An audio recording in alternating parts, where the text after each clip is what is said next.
ngayon mga kababayan, para sa pagpapatuloy, atin pong tawagin ang isa sa mga masugid na taga-suporta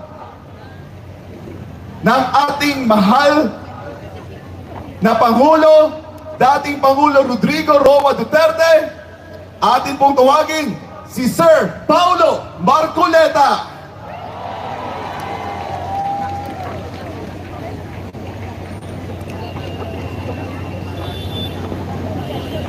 Magandang gabi po sa inyo lahat, mga kababayan! Ako po ang panganay na anak po ni Senatorable Dante Marcoleta, ang tinaguriang pambansang simangot, na lalo naman ngayon ay talagang sumisimangot dahil sa mga nangyayari ngayon. Kung siya ganito kalalim ang kunot, mas lalong lumalim ang kunot niya sa noo dahil sa mga pinaggagawa ng administrasyong ito sa ating mahal na Pangulo. Sino po sa inyo dito ang nabudol?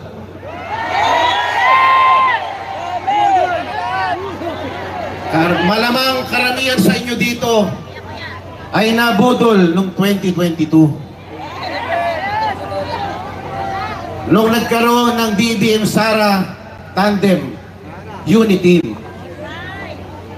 Akala natin, buong akala natin, si BBM will redeem their name. Because for 37 years, ay sinira ng kanilang mga kalaban sa politika. Sabi nila, never again. 37 years silang sinisira ng mga kalaban. So, sa ating paniniwala, siguro naman, pagbubutihin ni Pangulong Bongbong ang kanyang pamumuno. 2022, lumipas ang 6 na taon. Nag-aantay ako. 2023, nakanganga pa rin ang mamamayang Pilipino. Ano na? President Bongbong. Nag-isip ako, baka naman naghahanda pa. Baka naman naghahanda pa ng kanyang pinaka matindi na launch at paglilinis ng kanyang pangalan. 2024 at ngayon 2025 na. Ano nangyari sa bansa natin? Masasabi nyo ba na ang Pilipinas ay mas maganda ang kalagayan ngayon kaysa noon panahon ni Pangulong Rodrigo Duterte?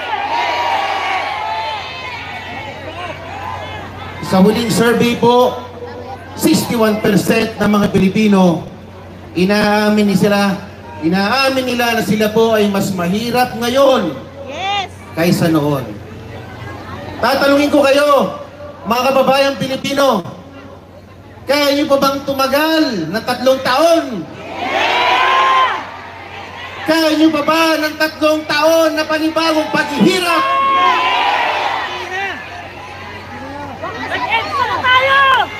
Akala kasi niya, popular siya nung nanalo siya ng 2022. Hindi niya alam, nanalo lang siya dahil siya'y umangkas kay Sara Duterte.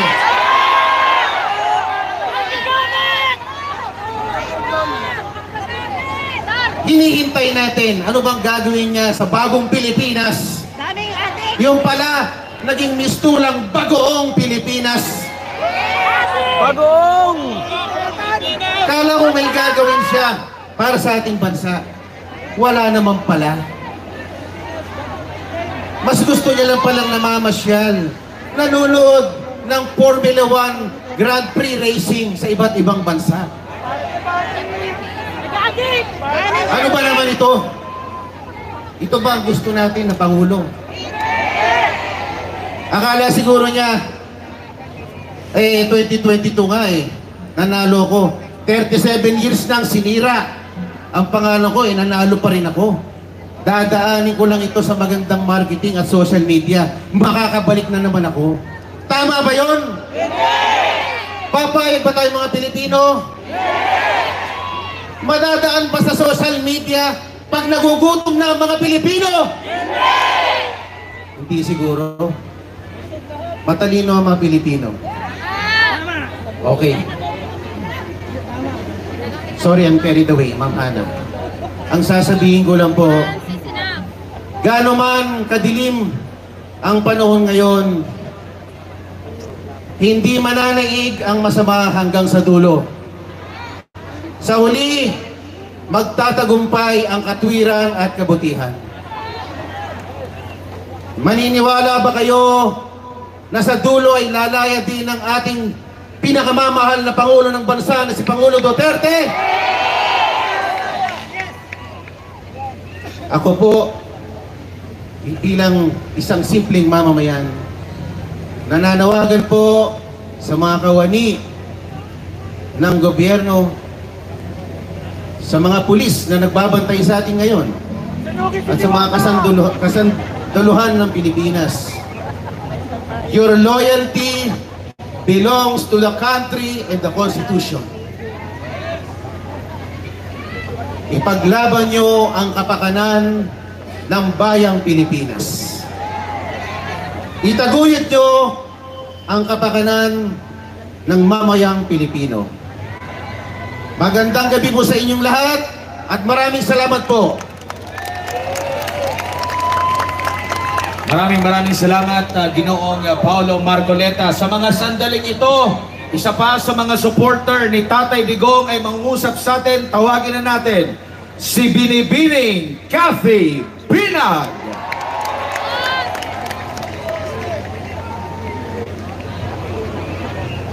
Magandang gabi!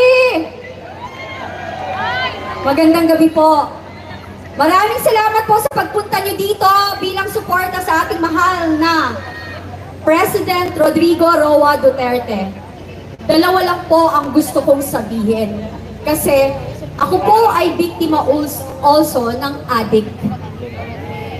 Hindi ko ho maintindihan na kung bakit ang ating mga leader or yung iba ang pinaglalaban is yung mga kriminal at addict. Bakit ho hindi nila ipaglaban din yung mga katulad kong biktima na mga addict? Hindi ko sinasabing ang pagpatay ay tama. Wala hong ganun. Pero sinasabi nilang may due process dapat nung pinili na magkaroon daw ng sinasabi nilang EJK. Bakit ho? Yung hubang 2 taon or 5 taon na naghahasa ng isang drug addict, nagkaroon din huba ng due process? Hindi, di ba? Yung ordinaryong mamamayang Pilipino, estudyante, nagagraduate sa kolehiyo, pinatay ng addict, may due process? Wala, di ba? So kaya kayo dyan, kayo, nang sinasabi nyo, you are after for human rights, tigilan niyo po kami. Kasi kung human rights, mas binibigyan niyo ng pansin yung mga biktimang bata, kababaihan, at mga biktima ng pinapatay ng mga drug addict at nasirang buhay ng mga drug pusher and dealers. Hindi nanginginig ako kasi pag kayo, alam nyo, kapag kayo po ay biktima, hindi nyo alam saan nanggagaling yung galit. Kasi hindi ko maintindihan bakit mas binibigyan ng pansin nila ang mga kriminal. Eto po yan. Nung naging addict po kayo, yung pamilya nyo, kamag-anak nyo, choice nila yan. Yung nagbenta sila ng droga, choice nila yan. Yung naging drug lords and drug dealers sila, choice din nila yan. Pero yung mga naging biktima ng mga yan, ng drug dealers, ng drug addicts, at drug pushers, hindi ho nila choice na maging biktima. So please, tigilan nyo kami. If you want, pag-usapan natin ng human rights, mas ipaglaban nyo ang 2 taong ginahasa, 5 taong ginahasa, lolang ginahasa, ang pinatay ng walang kamalay-malay. Yun ang ipaglaban nyo. Yun ang masakit. Kasi pinaglalaban nyo ang kriminal. Kaya pinaglalaban nyo mga walang kwenta. I'm sorry, hindi ako sorry, not sorry. Kasi napaka-peke. This is not about human rights. This is a political assassination. Kasi kung kampante kayo at talagang confident kayo na ang liderato nyo ay nasa tama at way, hindi kayo manggigipit ng tao. Alam nyo, ang naaayon na mabuting leader ay hindi magkukos ng gulo. Ang leader na talagang ang malasakit is sa mamamayang Pilipino ay hindi magbibigay ng pasakit. Yun lang po. Maraming salamat. Maraming salamat, Binibining Kathy Binag!